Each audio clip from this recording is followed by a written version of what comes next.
Hello student, यहाँ पर हम एक्सरसाइज 3.2 स्टार्ट कर रहे हैं। इसके अंतर्गत पहले हम लेते हैं दो रैखिक समीकरणों के हल की शर्त। दो समीकरण होते हैं, दोनों समीकरणों के हल की शर्त की बात कर रहे हैं। इसका मतलब दो रेखाएं हैं, वो एक दूसरे को काटेंगी या नहीं काटेंगी। जैसे 3.1 एक्सरसाइज में आपने उनके ग्राफ खींचे थे तो एक सिचुएशन ऐसी आ गई थी कि दोनों रेखाएं नहीं काटी थी। तो ऐसी रेखाओं को हम कहते हैं समांतर रेखाएं, जो दोनों एक दूसरे को नहीं काटती हैं। ऐसी भी रेखाएं आती जो दोनों एक दूसरे को काटती हैं, एक पॉइंट पर काटती हैं, इसलिए अद्वितीय हल कहते हैं उस हल को। जब दोनों रेखाएं एक दूसरे को काटती हैं, प्रतिच्छेद करती हैं, तब हम कहेंगे रेखाओं का हल कैसा होगा? अद्वितीय होगा। ठीक है, यूनिक हल कहते हैं इसे, यूनिक सॉल्यूशन कहते हैं। हाँ, तो दो रैखिक समीकरण अब यहाँ पर स्टैंडर्ड फॉर्म में लेते हैं। माना दो रेखाएं, दो रेखाओं के समीकरण, एक तो ये है a1x प्लस का b1y प्लस का c1 equal to 0, this equation first. ठीक, दूसरी रेखा लेते हैं a2x प्लस का b2y प्लस का c2 इज इक्वल टू 0, ये रेखा होगी सेकेंड। समझ आएगी बात? आपसे पूछा जाए, हाँ, समीकरण एक में बताइए y का कोफिशिएंट क्या है, y का गुणांक कितना है? समीकरण एक में जल्दी बोलो। हाँ, आप बताओ y का गुणांक। आप पढ़ते नहीं हो इसका मतलब। हाँ, y का गुणांक, y का गुणांक b1 भी तो बोलना पड़ेगा। y का गुणांक क्या है? b1। समीकरण एक में बताइए x का गुणांक कितना है? a1। समीकरण दो में बताइए अचर पद कितना है? c2 बोलेंगे। समझ आई बात? ये कोफिशिएंट हैं, गुणांक हैं और अचर पद हैं। अब देखो, हम शर्त की बात करते हैं। नंबर एक शर्त,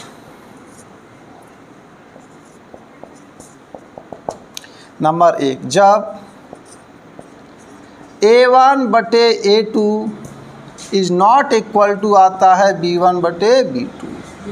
a1 में a2 का भाग लगाएंगे, b1 में b2 का भाग लगाने पर ये इक्वल प्राप्त नहीं हो, ये बराबर प्राप्त नहीं होते हैं। उस समय आप बता सकते हैं, बिना ग्राफ बताए, बिना ग्राफ बना ही आप बता सकते हैं कि दोनों रेखाएं एक दूसरे को काटेंगी या नहीं काटेंगी। सही बात? तो यहाँ से आप a1 a2 निकाल लेंगे, b1 b2 निकाल लेंगे, और a1 में a2 का भाग लगाओ, b1 में b2 का भाग लगाओ। अगर वो बराबर नहीं आते हैं तो आप कहेंगे समीकरण निकाय संगत होगा। तीन चीज़ आपको बतानी पड़ेंगी। नंबर एक बात कि समीकरण निकाय संगत होगा या असंगत होगा। हल कैसा होगा तो यहाँ लिखोगे, ये निकाय कहलाएगा। एक से ज़्यादा समीकरण हो जाते हैं तो उसे समीकरण निकाय कहते हैं, समूह कहते हैं। समीकरणों का ये क्या है? समूह है, निकाय है ये। तो यहाँ पर आप लिखोगे, इस वाली केस में, इस वाली सिचुएशन में समीकरण निकाय का हल अद्वितीय होगा। इस स्थिति में समीकरण निकाय का हल अद्वितीय होगा, अद्वितीय होगा। समझ में आई बात? समीकरण का हल कैसा होगा? अद्वितीय, यानी एक ही हल होगा, उसके समान कोई दूसरा हल नहीं हो सकता, एक ही हल होगा। ठीक है, समीकरण निकाय कैसा होगा? तथा समीकरण निकाय संगत होगा। इस बात को भी लिख दो, समीकरण निकाय संगत होगा। अगर हल निकल आता है, हल निकल के आ जाता है तो हम कहेंगे समीकरण निकाय कैसा है? संगत है। समझ आई बात? अच्छा, एक बात और बताइए, इसका जो ग्राफ आएगा वो कैसा आएगा? दोनों रेखाएं एक दूसरे को प्रतिच्छेद करेंगी, ऐसे काटेंगी, ग्राफ बनाएंगे तो ये ग्राफ इसका प्राप्त होगा। दोनों रेखाएं एक दूसरे को काटेंगी। ऐसे लिख लो, ग्राफ निम्न प्रकार प्राप्त होगा। हाँ डस्टर दो उधर से वो कपड़ा।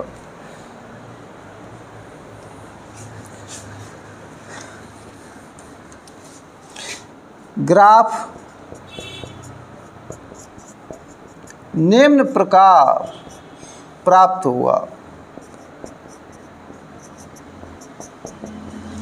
कैसे होगा? ऐसे, कैसे भी आ जाए, यानी एक दूसरे को लाइन कट करेंगी एक पॉइंट पर।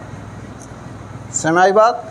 हाँ एग्जाम्पल देते हैं। 3 चीज़ आपको बतानी, हम पूछेंगे बताइए समीकरण निकाय का हल अद्वितीय होगा या नहीं होगा। ठीक है। दूसरी क्वेश्चन में ये भी पूछ सकता है कि बताइए ये दोनों समीकरण हैं किसी 2 रेखाओं के, इनका हल संगत होगा या असंगत होगा। ठीक है। और इनके ग्राफ के बारे में भी पूछ सकता है। दोनों रेखाएं प्रतिच्छेद करती हैं। अगर आपसे देखो एक एग्जाम्पल दें, ये 2x प्लस के 3y प्लस के 6 इक्वल टू 0 और एक समीकरण है 5x प्लस के 4y प्लस के 9 इक्वल टू 0। दोनों समीकरणों का हल बताइए अद्वितीय होगा या नहीं। तो चेक कीजिए, 2 में 5 का भाग लगाइए और 3 में 4 का भाग लगाइए। ये दोनों बराबर हैं क्या? नहीं है। समझ आया? तो ये दोनों आपस में बराबर नहीं है, इसलिए अद्वितीय हल होगा। कैसा हल होगा? अद्वितीय हल होगा। दोनों रेखा एक दूसरे को काटेंगी, प्रतिच्छेद करेंगी। ठीक है। ऐसे ही पूछ सकता है, तो बताइए दोनों रेखा एक दूसरे को प्रतिच्छेद करेंगी या नहीं। आपने ऐसे चेक कर लिया, ऐसे चेक करने पर आपको पता पड़ गया कि दोनों रेखाओं का ग्राफ ऐसा प्राप्त होगा। इसका मतलब दोनों रेखा एक दूसरे को काटेंगी, प्रतिच्छेद करेंगी एक पॉइंट पर। तो एक शर्त में आपको 3 चीज़ बतानी है। एक तो हल बताना है, और संगत या असंगत बताना है, और रेखाएं प्रतिच्छेद करती हैं या फिर नहीं करती हैं। हाँ तो इतना नोट कीजिए, फिर नेक्स्ट बताते हैं आपको।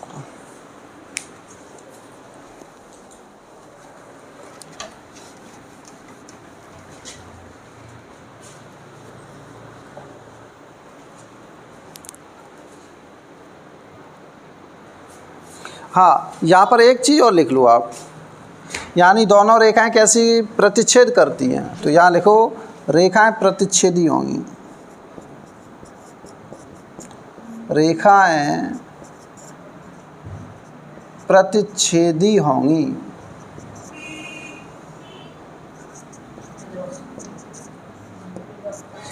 ठीक है। रेखाएं एक दूसरे को काटेंगी, प्रतिच्छेद करती हैं।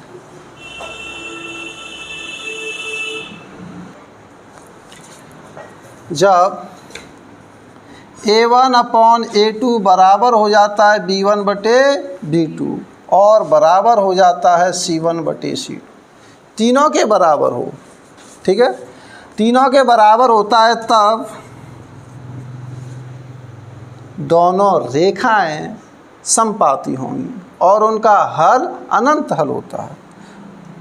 तब रेखाओं के हल अनंत हल होंगे, हल अनंत होंगे, अनंत होंगे। ठीक है। हल कितने होंगे? अनंत, या अपरिमित रूप से अनेक हल होंगे। इसको हम ऐसे भी कह सकते हैं, अपरिमित रूप से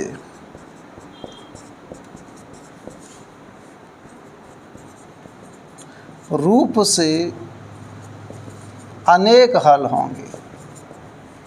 अनेक का मतलब बहुत हो गए, बहुत का मतलब अनंत हो गए, फिर बहुत मान है, इसका मतलब अनंत हो गया फिर। हाँ अपरिमित रूप से अनेक हल होंगे। और संगत या असंगत बताइए। इसका कोई ना कोई हल हो गया। अनंत हल यानी बहुत सारे हल हैं, बहुत सारे हल हैं तो समीकरण निकाय संगत ही माना जाएगा। समीकरण निकाय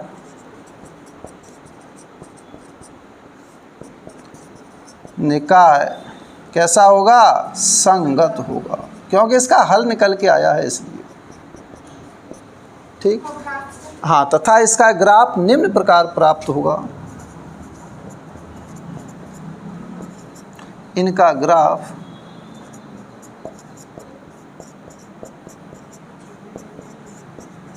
निम्न प्रकार प्राप्त होगा।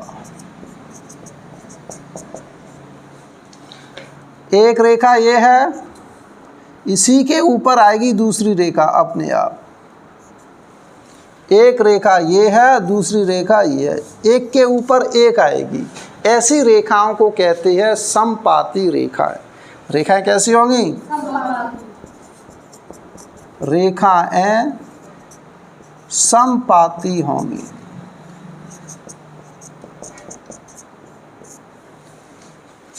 नोट कीजिए।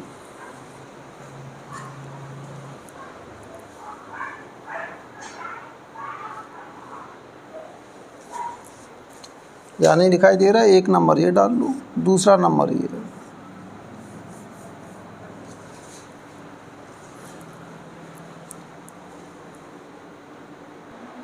जैसे यहाँ पर कोई एग्जांपल ले लेती है कि यहाँ पर दो समीकरण इस प्रकार हैं। इधर देखिए 2x प्लस का 3y प्लस के 9 इक्वल टू 0, और दूसरी को इक्वेशन है यहाँ पर हमने दे दी 4x प्लस के 6y प्लस का 18 इक्वल टू 0।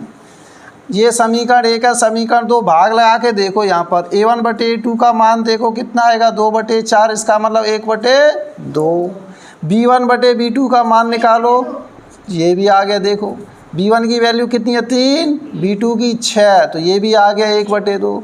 c1/c2 देखो कितना आएगा 9/18, तो ये भी आ गया 1/2। इसका मतलब a1/a2 बराबर b1/b2 बराबर c1/c2। इसका मतलब दोनों रेखाएं कैसी होंगी? समपाती होंगी। एक के ऊपर एक ऐसा ग्राफ इसका प्राप्त हुआ। हल पूछेंगे, हल बताइए, हल कैसे होंगे? अनंत हल होंगे इसके, ठीक है, अपरिमित रूप से अनेक हल होंगे इसके। तो इस तरीके से समीकरण देगा, a1 a2 की वैल्यू निकाल लेंगे, भाग लगा के हम चेक कर लेंगे, ठीक है। हाँ, नेक्स्ट तीसरी शर्त और देखो इसकी। हाँ, तीसरी शर्त है जब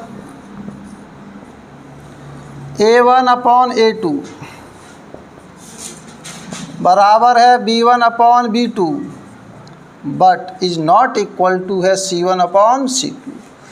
ये दोनों रेशो कैसे हैं? इक्वल हैं, लेकिन c1/c2 के इक्वल नहीं है, यानी कांस्टेंट है, वो इक्वल प्राप्त नहीं होते हैं, रेशो के रूप में। हाँ, तब समीकरण निकाय का कोई हल नहीं होगा। समीकरण निकाय का कोई हल नहीं होगा, ठीक है। कोई हल नहीं है तो बताओ संगत होगा क्या असंगत? असंगत। असंगत। समीकरण निकाय असंगत होगा। समीकरण निकाय असंगत होगा, ठीक है, और इनका ग्राफ निम्न प्रकार प्राप्त होगा।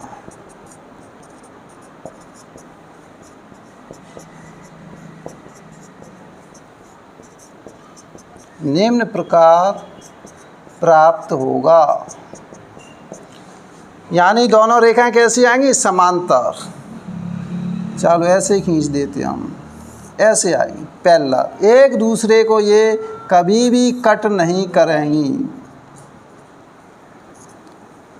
रेखा फर्स्ट, रेखा सेकंड, दोनों समांतर हैं। अच्छा, तो यहाँ हिंदी में लिख दो, दोनों रेखाएं कैसी होंगी? समांतर।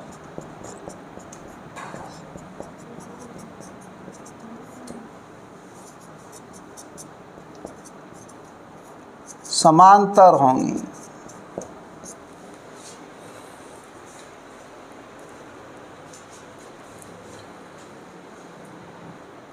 हाँ, इसका भी उदाहरण ले लेते हैं। जैसे करके आप लिख सकते हैं, नीचे आप लिख लेना भले, ठीक है, चाहे साइड में लिख दो, कोई बात नहीं।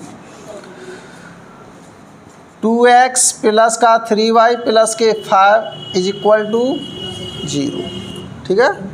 एक और हमने समीकरण ले लिया 2x प्लस का 3y प्लस के 6 इज इक्वल टू 0। अब देखिए, आप दोनों को देखो, यहाँ से निकालो a1/a2 का मान कितना आएगा? 1 आएगा। 2 में 2 का भाग लगाओ, 1 आएगा। B1/B2 का मान निकालो, ये भी 1 आ गया।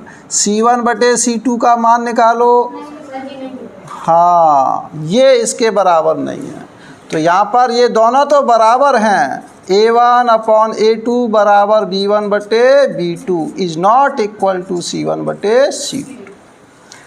तो इन दोनों रेखाओं का ग्राफ बनाएंगे तो 100% ऐसा ग्राफ आएगा। इसका मतलब दोनों रेखाएं एक दूसरे को नहीं काटेंगी, दोनों रेखाएं कैसी होंगी, समांतर होंगी।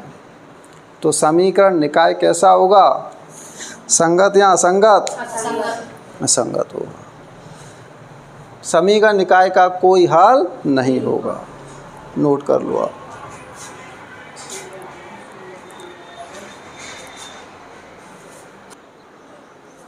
हाँ एक बार पुनः आपका रिवीजन करा देते हैं। A1/A2 is not equal to B1/B2, तब दोनों रेखाओं का हल कैसा होगा, अद्वितीय होगा और उनका ग्राफ ऐसा प्राप्त होगा। दोनों रेखाएं एक दूसरे को काटेंगी, प्रतिच्छेद करेंगी, समीकरण निकाय संगत होगा, होगा कि नहीं। इसका हल निकल के आ रहा है, एक पॉइंट प्राप्त हो रहा है, इसलिए समीकरण निकाय संगत। A1/A2 बराबर B1/B2 बराबर C1/C2, दोनों रेखाएं कैसी होंगी, समपाती होंगी, एक रेखा के ऊपर दूसरी रेखा आएगी। समीकरण निकाय के हल अनंत होंगे, अपरिमित रूप से अनेक हल होंगे, ठीक है। अच्छा, और दोनों रेखाएं समपाती होंगी, अपरिमित रूप से अनेक हल होंगे, ठीक है। तीसरी शर्त आती थी A1/A2 बराबर B1/B2 is not equal to C1/C2, तो दोनों रेखाओं का कोई हल नहीं होगा, दोनों रेखाएं समांतर होंगी, समांतरित होंगी। हाँ, और हाँ समीकरण निकाय संगत हो गए या असंगत, असंगत इस वाली सिचुएशन में प्राप्त होगा। कोई हल नहीं होता है तो समीकरण निकाय कैसा होगा, असंगत होगा, ठीक है, बस ये ध्यान रखना। इसके बाद चलते हैं एक्सरसाइज की ओर। क्वेश्चन नंबर पहला देखिए, निम्न समस्याओं में रैखिक समीकरणों के युग्म बनाइए और उनके ग्राफी विधि से हल ज्ञात कीजिए। कक्षा 10 के 10 विद्यार्थियों ने एक गणित की पहेली प्रतियोगिता में भाग लिया था। कोई पहेली होती है, यह लड़कियों की संख्या लड़कों की संख्या से 4 अधिक हो तो प्रतियोगिता में भाग लिए लड़के और लड़कियों की संख्या ज्ञात कीजिए। कौन सी विधि से, ग्राफी विधि से, ग्राफ बना करके, ठीक है। तो यहाँ पर कुल विद्यार्थी दिए गए हैं, तो पहले तो आप मान लो, माना लड़कों की संख्या x, लड़कियों की संख्या y है। लड़के और लड़कियों की संख्या क्रमशः x, y है, कॉमा लगाया जाएगा, x, y है। प्रश्नानुसार, इधर देखिए, पहले लिखना बंद करें। प्रश्नानुसार टोटल लड़के लड़की कितने हैं, इधर कहाँ देख रहे हो, उसमें देखो गणित में। हाँ, टोटल कितने हैं, अरे टोटल कितने, कक्षा 10 के 10 विद्यार्थी हैं। विद्यार्थी कौन होते हैं, लड़के और लड़की नहीं होते हैं। तो लड़के प्लस लड़की कितनी है, 10। तो x प्लस y बराबर कितना है, 10। अभी देखेंगे, लड़के लड़कियों की संख्या कितनी है, 10। उधर से आई, बस निकल जाने। अच्छा, अब देखो, यदि लड़कियों की संख्या, किसकी संख्या, लड़कियों की संख्या लड़कों की संख्या से 4 अधिक है। लड़कियों की संख्या, इसका मतलब y का जो मान है x के मान से 4 ज़्यादा है। देखो, लड़कियों की संख्या लड़कों की संख्या से 4 अधिक है, ठीक है। तो 2 समीकरण बन गए हमारे पास। इसको ऐसे लिख लिया है, कोई बात नहीं, इसको आप ऐसे लिख लो, x माइनस वाई प्लस 4 बराबर 0। इसको ग्राफी विधि से हल करना है, A1 A2 का कोई मतलब नहीं है, ठीक है। चलो इसको ऐसे ही लिख दो यहाँ पर, अभी देख लें, ठीक है। अब इसको दोनों को हमें ग्राफी विधि से हल करना है। तो ग्राफ बनाने के लिए हमें सारणी की ज़रूरत पड़ेगी। तो समीकरण 1 से x की वैल्यू निकाल लो या y की, x की निकाल लें, चलो y की निकाल लेते हैं। x plus y is equal to 10, तो y इज इक्वल टू आ जाएगा 10 माइनस x को उधर भेज दिया। अब x की वैल्यू डालते जाओ इसमें, बताओ क्या डालें। x इक्वल टू 2, कुछ ज़्यादा बड़ा ले लो और 4 ले लेते हैं। x इक्वल टू 4 पर y इक्वल टू 10 माइनस 4 कितना आ गया 6। 5 ले लो, 6 कोई ज़रूरी थोड़ी है, अभी ले लेंगे 6। y की वैल्यू क्या आ गई 5। अब 6 ले लो, 10 माइनस 6 बराबर कितना आ जाएगा 4। तो ये 3 पॉइंट आ गई हमारे पास। सारणी लिखो, सारणी फर्स्ट, देखते हैं दिखाई दे रहा है। अच्छा, सारणी फर्स्ट,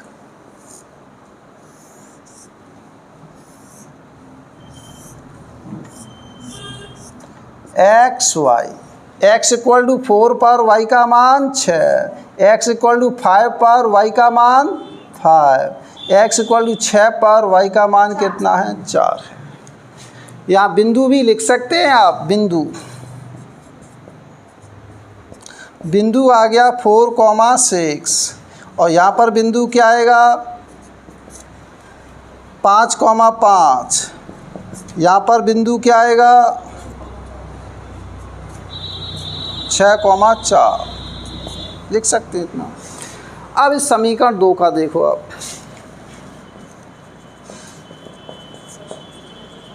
समीकरण 2 से y बराबर x प्लस 4 डायरेक्ट रखो। इसमें x की वैल्यू बताओ क्या रखें, x इक्वल टू 1, चलो x इक्वल टू 1 पर, हाँ 2 ही लिख लेंगे अभी। y बराबर क्या आएगा 1 प्लस 4 कितना हो गया 5, x इक्वल टू 2 पर 2 प्लस 4 6, x इक्वल टू 3 पर 3 प्लस 4 कितना हो गया 7। सारणी बनाओ,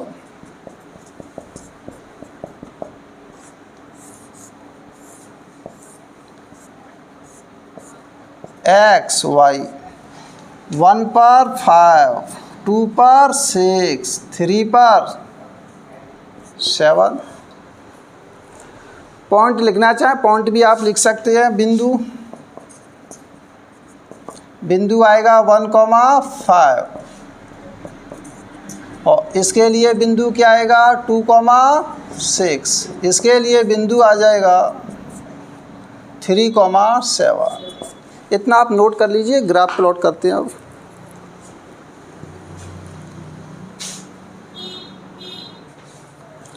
हाँ, इसका ग्राफ इधर बना देते हैं।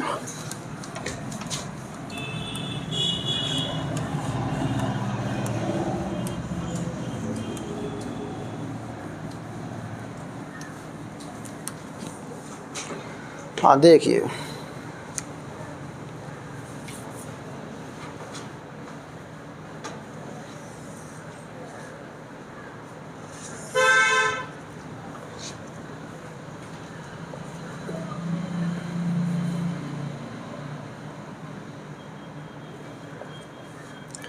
x डैश y डैश, जैसे मूल बिंदु ऑरिजिन है।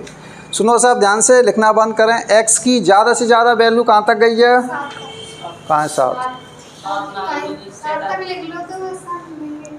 हाँ लिख सकते हैं, लेकिन आपसे इसमें पूछे, ये भी क्वेश्चन है। इन सारणियों को देख करके बताइए x की मैक्सिमम वैल्यू कितनी है 6 है, y की मैक्सिमम वैल्यू कितनी है 7। जो पूछें वो वैसा ही जवाब मिलना चाहिए। हाँ तो 7 तक ठीक है, 7 तक बना लेते हैं। उसमें क्या है 1 2 3 4 5 6, ठीक। इक्वल डिस्टेंस पे बनाना, 1 2 3 4 5 6 7। अच्छा, y की मैक्सिमम वैल्यू कहाँ तक गई है 7। चलो 7 बना लो। 1 2 3 4 5 6 7।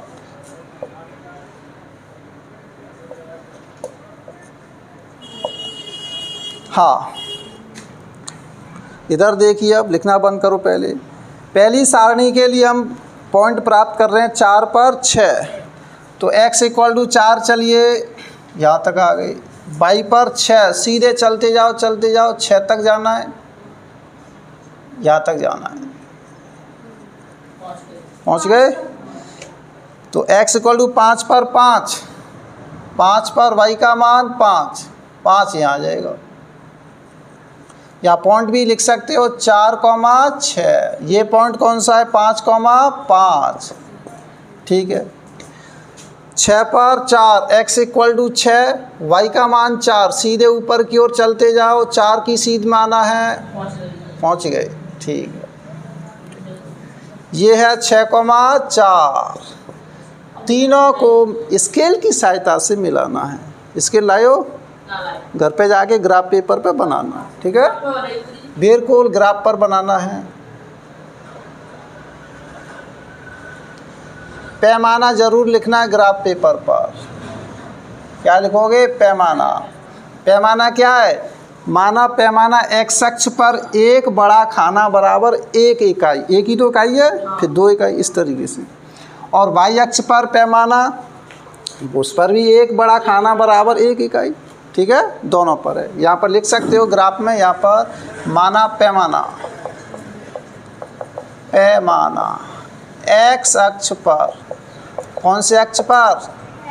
x अक्ष पर। ठीक है, यहाँ दिखाई नहीं दे रहा होगा शायद। हाँ, आप लिख लेना। ठीक है, x अक्ष पर एक बड़ा खाना बराबर 1 इकाई, y अक्ष पर एक बड़ा खाना बराबर 1 इकाई। इसको थोड़ा आगे और बढ़ा लो, ये लो। हाँ, इसे भी और आगे बढ़ा सकते हो आप। ठीक है, नहीं तो बढ़ाओ, कोई दिक्कत नहीं। बाय। इससे क्या हमें मालूम पड़ जाए ये प्रतिच्छेद ऐसे कर रहा है। यहाँ पर ये पहली लाइन हो गई। रेखा फर्स्ट आप यहाँ पर लिख सकते हो, रेखा फर्स्ट हो गई। दूसरी रेखा का ग्राफ बनाना है। x = 1 पर 5, x = 1 ये रहा, y = 5 ये रहा। ठीक है, x = 2 पर y का मान 6, 2 पर y का मान 6, ये आ गया। 6 की सीध में आना है सीधा। x = 3 पर y का मान 7, x = 3 पर y का मान 7, यहाँ मान लो, यहाँ आ रहा है। x = 3 पर y का मान 7, तीनों पॉइंटों को मिलाती हुई लाइन खींच दो।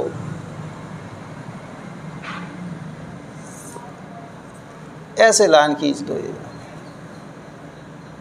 यहाँ कट कर जाएंगे। ये रेखा सेकंड हो गई। समीकरण भी आप यहाँ लिख सकते हैं। हाँ सुनो, अब ध्यान से, पहले इधर समझो। ये यहाँ पर कट कर गई हैं इस पॉइंट पर, तो इस पॉइंट पर जो x का मान होगा वही x का मान कहलाएगा। x की वैल्यू कितनी यहाँ पर? 3, और y की वैल्यू 7। तो यहाँ पर आप लिख सकते हो प्रतिच्छेद बिंदु क्या है? प्रतिच्छेद बिंदु हो गया 3,7। पहले x का मान लिखा जाता है, फिर y का मान। तो यहाँ लिखोगे ग्राफ से प्रतिच्छेद बिंदु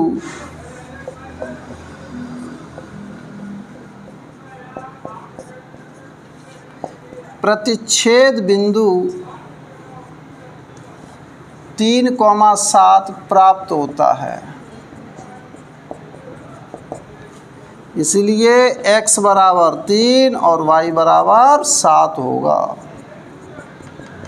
तो बताइए x किसको कहा गया था? लड़कों की संख्या या लड़कियों की संख्या को? लड़कों की संख्या। तो यहाँ लिखो, अतः लड़कों की संख्या बराबर 3, लड़कियों की संख्या कितनी है 7।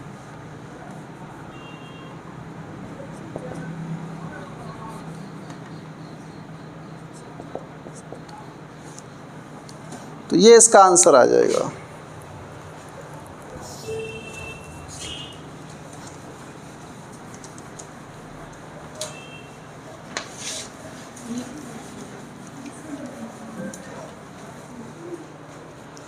तो इस प्रकार ग्राफी विधि से आपने लड़के और लड़कियों की संख्या को प्राप्त कर लिया।